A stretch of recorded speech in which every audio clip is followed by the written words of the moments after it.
Hi, this is Andy Mattingly, and I'm here with this week's Save It Up moment. And I'm going to talk about the things you need to have accomplished by the time you're 50.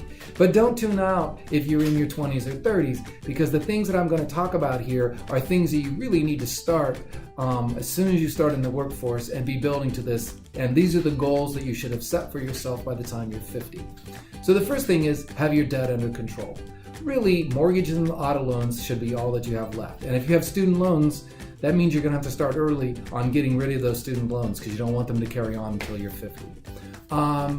When you're close to 50, your retirement nest egg should be about 6 times your current income if you want to make sure you're at the same level of income when you retire, because our goal is to get to about 10 to 15, so you need to be at 6 by the time you're 50.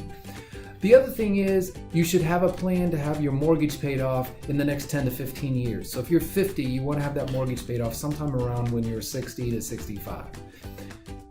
The fourth thing is make sure you have long-term care insurance in place. This is about the time that if you can get some long-term care insurance purchased, you're probably going to have a better rate than if you wait until you're older. Have your will and estate plan in place. You probably should do this a lot earlier in life, but you definitely want to have it in place by the time you're 50. Number 6, even though when you're in 50 you're making a lot of money and you probably have access to credit, you want to make sure that you really have a strong emergency fund. And you should try to be at 12 months worth of expenses saved in your emergency fund. It's a great nest egg to have built, and you can use it for other things if you don't need it later.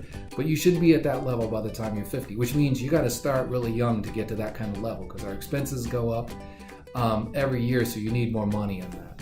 And the last thing is, when you turn 50, start thinking about developing a retirement budget. It may seem like it's way too early, but maybe you want to retire when you're 60. And even if you're not retiring until you're 70, you need to know how much money you need to live in retirement. So start working on that retirement budget, because it may take you 5 years to really hone in on what that budget's going to be, and then you'll know how much money you need. And this is the time that you can make those changes.